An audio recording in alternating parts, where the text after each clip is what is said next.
የተከበራችሁ አድማጭ ተመልካቾቻችን እንኳን በድጋሚ ወደ ቻናላችን በሰላም መጣችሁ እያልን በአዳዲስ እንዲሁም ሰበር መደመጥም ጭምር ባለባቸው መረጃዎችም ተመልሰናል። አብራችሁ እንድቆዩ በአክብሮት እየጋበዝኳችሁ በቅድሚያም ዋና ዋናዎቹን በማስቀደም እንጀምራለን። ዓለማችን በአሁኑ ሰዓት ላይ በሶስተኛው ዓለም ጦርነት አፋፍ ላይ ትገኛለች። በመካከለኛው ምስራቅ በአሜሪካና በእስራኤል ጥምረት ከኢራን ጋር ፍጥጫው በቀጠለበት በአሁኑ ሰዓት ላይ ቻይናም እጇን እያስገባች ትገኛለች። የአሜሪካና የቻይና ፍጥጫ ይህንን የመካከለኛው ምስራቅ ቀውስ ወደ ዓለም አቀፍ ጦርነት እያቃረበው እንደሆነ ተመላክቷል። ከዚህ ጋር በተያያዘ የአሜሪካው ፕሬዝዳንት ዶናልድ ትራምፕ በትናንትናው ዕለት እገዳ መጣላቸው የሚታወስ ሲሆን ይህንን የሆርሙዝ ወሽመጥ እገዳን ቻይና በመጣስ መርከቧን አሳልፋለች። የቻይና መርከብ እገዳውን ጥሶም አልፏል። ዝርዝር መረጃ አለ። እንዲሁም ደግሞ የአየር ላይ ጉልበት ፉክክሩም አይሏል። ቻይና የአሜሪካውን C-130J ሄርክለስ የሚገዳደር አዲሱን Y-30 በይፋ አስታውቃለች። ዝርዝር መረጃዎች አሉን።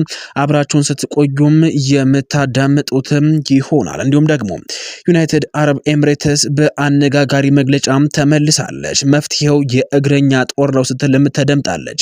አሜሪካና እስራኤል በአሁኑ ሰዓት ላይ ከኢራን ጋር የሚያደርጉትን ውጊያ ከአየር ባለፈ በእግረኛ ጦር ሊያደርጉት እንደሚገባ ዩናይትድ አረብ ኤምሬትስ የተናገረች ትገኛለች። ዝርዝር መረጃ አለን። እንዲሁም ደግሞ ኢራን 5 የአረብ ሀገራት ካሳ እንዲከፍሏት ጠይቃለች። እነማን ናቸው? አብራችሁን ስትቆዩም ታዳምጧቸዋላችሁ። እነዚህንና ሌሎች መደመጥ ያለባቸው መረጃዎችን ዘመጠናል። በመሆኑም አብራችሁን እንድቆዩም በአክብሮት እየጋበዝናቸው በቀጥታ ወደ ዝርዝር መረጃዎቻችን እንሸጋገራለን። በቅድሚያ ዓለማችን በአሁኑ ሰዓት ላይ ከምን ጊዜውም በላይ የተናጠች ትገኛለች። ሶስተኛው የዓለም ጦርነትም በአንድም ይሁን በሌላ መንገድ ሊጀመር ይችላል በሚለው እሳቤም ተከታ እየተጨነቀች እያሰበች ትገኛለች። ዓለማችን በሶስተኛው የዓለም ጦርነት አፋፍ ላይ በምትገኝበት በዚህ ጊዜ በመካከለኛው ምስራቅም አሜሪካና እስራኤል በጋራ በመሆን ከኢራን ጋር ጦርነት ጀምረዋል። እንዲሁም ደግሞ የተለያዩ የዓለማችን ሀገራትም ከኢራን ጎን ተሰልፈው ይገኛሉ።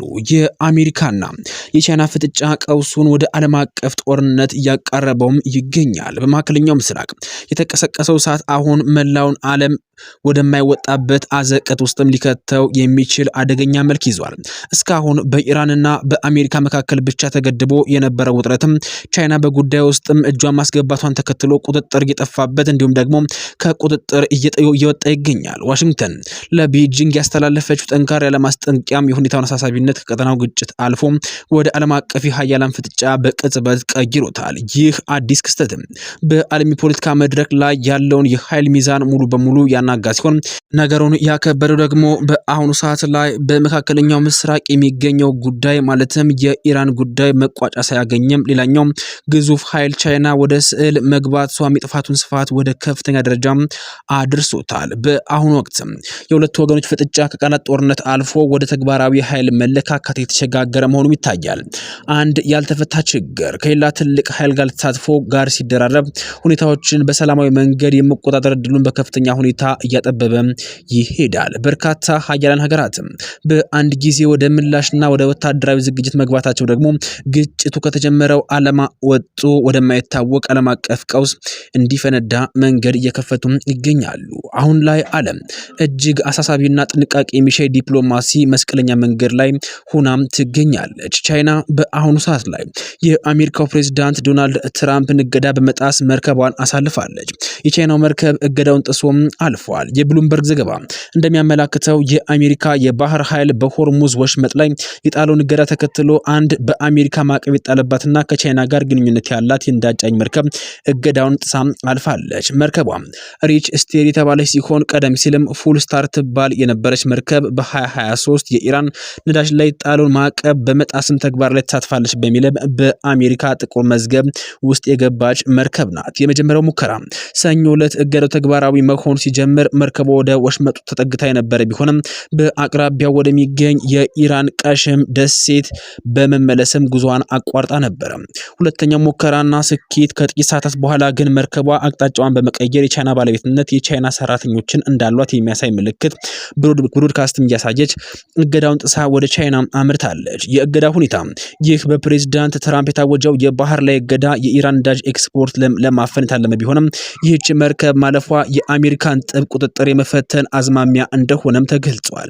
የአየር ላይ ጉልበት ፉክክሩም በአሁኑ ሰዓት ላይ አይሏል። ቻይና የአሜሪካውን C130 ጄ ሄርክለስ የሚገዳደር አዲሱን Y30 በይፋ አስታውቃለች። በቻይና ሻንሺ ኤርክራፍት ኢንዱስትሪ ኮርፖሬሽን ያመረተው አዲሱ Y30 የመጓጓዣ አውሮፕላንም የዓለምን ወታደራዊ የአየር ኃይል በላይነት ይዞ ከቆየው የአሜሪካ C130 ጄ ሱፐር ሄርክለስ ጋር በሚደረገው ንጽጽር በብዙ ዘርፎችም የላቀ ውጤት ማሳየቱም ነግረዋል። ይህ አዲስ ወታደራዊ አውሮፕላንም ቻይና ወታደሮቿን እንዲሁም ደግሞ ከባድ የጦር መሳሪያዎቿን በፍጥነት ወደ ተፈለገው ቦታ ለማጓጓዝ የምታደርገውን ጥረት በእጅጉ የሚያጠናክርላት ሲሆን በዓለም አቀፍ የጦር መሳሪያ ገበያ ላይም ከአሜሪካው C130 ጋር ጠንካራ ተፎካካሪ ሆኖ እንደሚቀርብ ይጠበቃል። በተከታዩ ሰበር መረጃችን መፍትሄው የእግረኛ ጦር ነው ስትል ዩናይትድ አረብ ኤምሬትስ ለአሜሪካና ለእስራኤል መልእክት ላከች።